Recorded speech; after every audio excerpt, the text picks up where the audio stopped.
Hello guys, আসসালামু আলাইকুম। This is Nahid, welcome back. I hope কি তোমরা সবাই অনেক ভালো আছো। আল্লাহর রহমতে আমিও অনেক অনেক বেশি ভালো আছি। গাইস, আজকের ভিডিওটা হতে যাচ্ছে অনেক ইন্টারেস্টিং, কারণ আজকের ভিডিওতে আমি আমার নিজের এলাকাটা ঘুরে ঘুরে আপনাদেরকে দেখাবো। সো একটা মুহূর্ত মিস কইরো না, সম্পূর্ণ ভিডিওটা মনোযোগ দেওয়া দেখতে থাইকো। আশা করি ভিডিওটা ভালো লাগবে। তাই আমি বিশ্বাস করি না। So enjoy it. আসসালামু আলাইকুম সবাইকে। দিনটা ছিল একেবারে মধ্য দুপুর। রোদটা ছিল নরম আর গাছের পাতার ছায়া জমেছিল মাটির উপরে। আমি আর আমার সাথে যে দুইজনকে দেখতে পাচ্ছেন, আমার দুইটা ভাই। উদ্দেশ্য হলো তাদের দুজনকে আমাদের গ্রামটা ঘুরে ঘুরে দেখাবো। যদিও তারা শহরে থাকে, তবুও আমাদের গ্রামটা নাকি তাদের কাছে অনেক বেশি ভালো লাগছে। আমরা বাসা থেকে বের হয়ে গাজনার বিলের রাস্তায় হাঁটতে শুরু করলাম। সময়টা ছিল রমজান মাস, তাই ছোট ভাই জনি মিসাক করতেছিল। আমাদের চারপাশে কত সবুজ গাছপালা, মাঝে মাঝে পাখির ডাক শোনা যাচ্ছে। এই গাছগুলো, এই বাতাস একটা অন্যরকম অনুভূতি এনে দেয়। এই রাস্তা দিয়ে হাঁটা যেন প্রকৃতির একটা শান্তি, আর মনে এক ধরনের প্রশান্তি। শহরের ভিড় আর কোলাহল থেকে একটু দূরে এসে এখানে হাঁটলে মনটা যেন একটু খুশি হয়ে যায়। গ্রামের পরিবেশটাই যে কত মনোমুগ্ধকর হয় তা কখনো বলে বোঝানো যাবে না। তাই ভাবলাম আপনাদের সঙ্গে যাত্রাটা ভাগ করে নেই। এখানে মনে হলো অচেনা কাউকে বসে দেখলাম। যাই হোক, চারপাশে সবুজের সমাহার, পাখিদের ডাক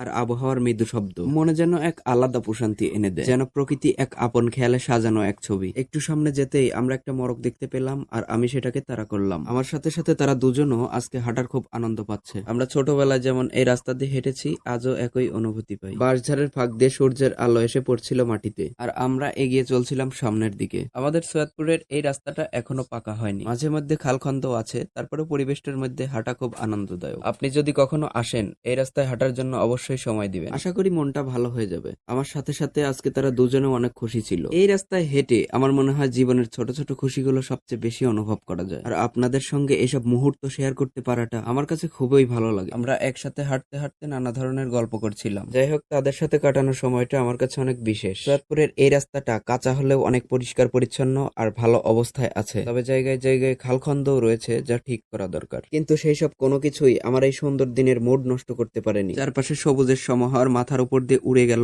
এক ঝাঁক পাখি, আবার মাঝে মাঝে ভেসে আসছিল দোয়েলের কণ্ঠ। মাটির পথ ধরে আমরা এগোতে থাকি সামনের দিকে। আমরা যতই সামনের দিকে এগোতে থাকি, আমরা ততই নতুন নতুন কিছু দেখতে পারি। এই ছোট ছোট বাড়িগুলো, রাস্তার পাশে ছাগল বাঁধা, এসব দেখে মনে হয় গ্রামের প্রকৃতির রূপটাই যেন এখানে ফুটে উঠেছে। এই রাস্তা দিয়ে হাঁটতে হাঁটতে অনেক কিছুই ভাবি। জীবনের নানা বাঁক, ভালো আর খারাপ সময়, সবাইকে নিয়ে এগিয়ে চলা সবাই মনে পড়ে। আমরা হাঁটতে হাঁটতে চলে আসি সৈয়দপুর উজানপাড়া পানির ট্যাঙ্কির কাছে। এটির ভূগর্ভস্থ পানির সরবরাহ ব্যবস্থাপনা প্রণয়ন হয় 1951 সালে। এটিতে 4টি ওভারহেড ট্যাঙ্ক রয়েছে, যা গ্রামের পানি সরবরাহের প্রধান স্তম্ভ।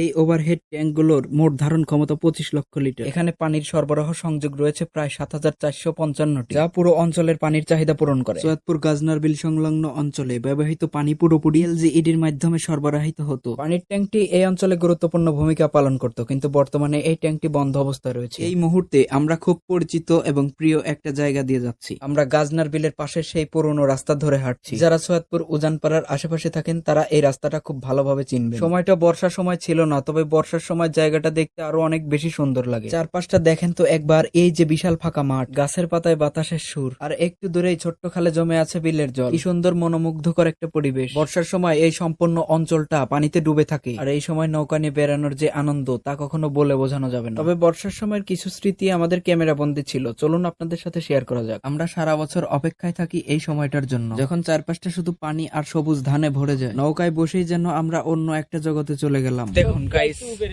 কিভাবে এখানে নৌকা চালাতে হয় সেটা আমাদের কাকু এনামুল আমাদেরকে দেখাচ্ছে। তো এইখানে এনামুল একটু ভালো নৌকা চলা, তাই দায়িত্বটা তার উপরেই পড়লো। আকাশটা ছিল মেঘলা, আর চারিপাশে সবুজ ধানের ক্ষেত, আর মাঝে মাঝে ছোট ছোট শাপলা পাতা দেখা যাচ্ছিল। সবকিছু মিলিয়ে এ যেন এক অপরূপ দৃশ্য। অন্যদিকে পাখির ডাক আর নৌকার ছপ ছপ শব্দ, চারিপাশে বিশাল জলরাশি আর দূরে দূরে গাছপালাও দেখা যাচ্ছিল। এসব মনোমুগ্ধকর দৃশ্য সাকিব আপন মনে তার মোবাইলে ধারণ করছিল। যারা শহরে থাকে তারা আসলে এরকম মনোমুগ্ধকর পরিবেশগুলো দেখতে পায় না। পরিবেশটা যে কতটা সুন্দর তা শুধু গ্রামের মানুষই বুঝবে। কোটি টাকার ভিউ ভাই, কোটি টাকার ভিউ। প্রকৃতি যেন নিজের সাজে সেজেছে আমাদের জন্য। আমরা ধানের ক্ষেতকে পাশ কাটিয়ে চলে আসলাম একটা ফাঁকা জায়গায়। এখানে হালকা হালকা বাতাস হচ্ছিল, বাতাসের মৃদু শব্দ এসে বাজছিল আমাদের কানে। এর সাথে পানিতেও ছোট ছোট ঢেউ লক্ষ্য করা যাচ্ছিল। অনেকদিন পরে ঘুরতে এসে তিনজনই অনেক খুশি ছিলাম, আর পরিবেশটা উপভোগ করছিলাম। এমন সুন্দর পরিবেশেও কিছু একটা মিসিং ছিল, আর সেটা হলো গান। আমার মতো এনামুল্লাহ একজন গান প্রিয় মানুষ, কিন্তু কখনোই সে আগে গাইবে না, তাই বারবার আমাকে গাইতে বলছিল। আমি ওই সুন্দর মুহূর্তকে ঠিক রাখার জন্য ছোট্ট করে 2 দুই লাইন গাইবার চেষ্টা করলাম, যদিও তেমন একটা গাইতে পারি না, তাই ভুল ত্রুটি সবাই ক্ষমার দৃষ্টিতে দেখবেন। তুমি আমায় ডেকেছিলে এক মেঘে ঢাকা দিনে, কেন আমি দেইনি সারা? ও তোমার আমার ফেলে আসা কিছু রঙিন স্মৃতি দিনে বুঝিনি চোখের ইশারা। এখন আমি অন্য আমি হয়ে ছুটে চলি তোমারই শহরে, হারিয়ে চোখের যত ঘুম। ঝুম উড়ে উড়ে দূরে দূরে ঝুম, মেঘে মেঘে ডানা মেলে ঝুম, দূরে দূরে তারে ডাকি। আমরা গান গাইছিলাম আর মজা করছিলাম, কিন্তু আমাদের গন্তব্য ছিল সামনের ওই বটগাছ। হ্যালো গাইস, আসসালামু আলাইকুম, this is Nahid. Welcome to our new video. Guys, আজকে আমরা এমন একটা জায়গায় চলে আসছি, আমাদের চারপাশে শুধু পানি আর পানি। আর এই মুহূর্তে আমরা একটা বটগাছের নিচে আছি, যেটা সম্পূর্ণটাই পাকা করা।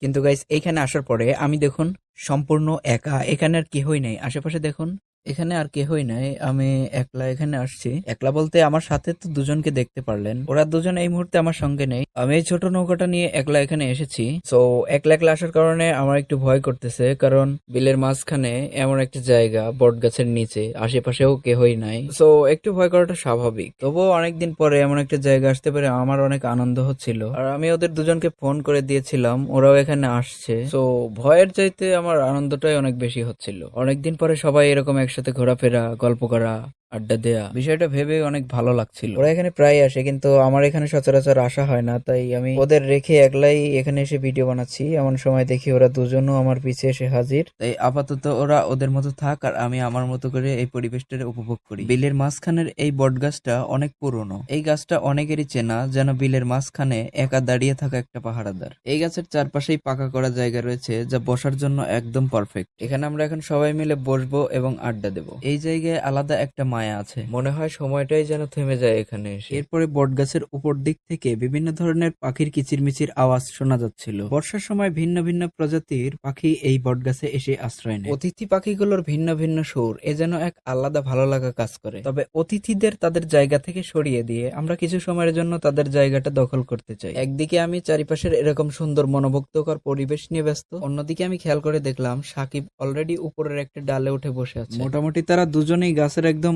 উঁচু উঁচু ডালে বসে আছে, আর এদিকে আমি নিচে ঘুরে ঘুরে ভিডিও বানাচ্ছি। ডিঙি নৌকাটা পাশেই বাঁধা ছিল, আর তারই পাশে এখানে টিউবওয়েলটাও অর্ধডোবা অবস্থায় ছিল। তারা দুজন গাছে ওঠা সত্ত্বেও গাছ থেকে ভিন্ন ভিন্ন প্রজাতির পাখির ডাক শোনা যাচ্ছিল। পাখির এরকম আলাদা আলাদা কিচিরমিচির ডাকগুলো গাছের উঁচু ডাল থেকেই শোনা যাচ্ছিল। ওপর থেকে এই সম্পূর্ণ পরিবেশটা দেখতে আরো অনেক বেশি সুন্দর লাগবে, কিন্তু আমার গাছে ওঠার কোনো অভ্যাস ছিল না, যে কারণে আমি ওঠার সাহস পাচ্ছিলাম না। কিন্তু ওরাও ছাড়ছিল না, আমাকে ওঠার জন্য বারবার বলতেছিল। আর তখন আমিও ভাবলাম, এই সম্পূর্ণ পরিবেশটা যদি আমি ভালোভাবে দেখতে চাই, তাহলে আমাকে উপরে উঠতেই হবে। যদিও আমার তেমন একটা গাছে ওঠার অভ্যাস নাই, তবুও পরিবেশটা আপনাদের দেখাতে একটু তো চেষ্টা করতেই পারি।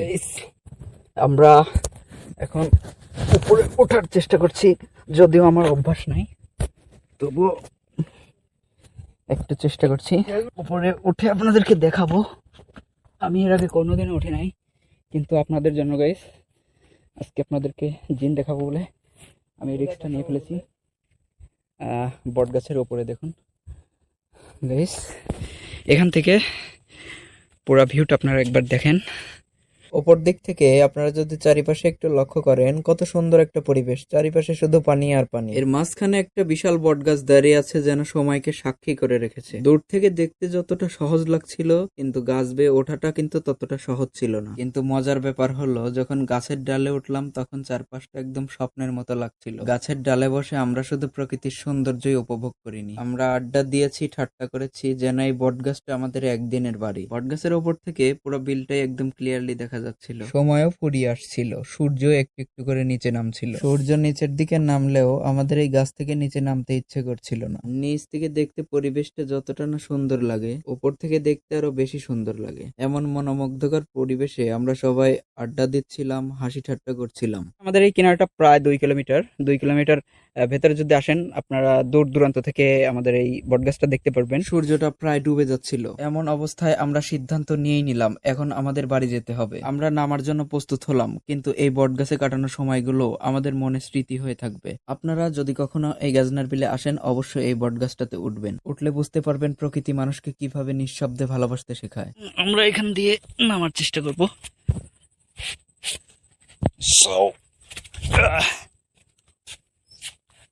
তো আমরা এখন নৌকা নিয়ে চলে যাব।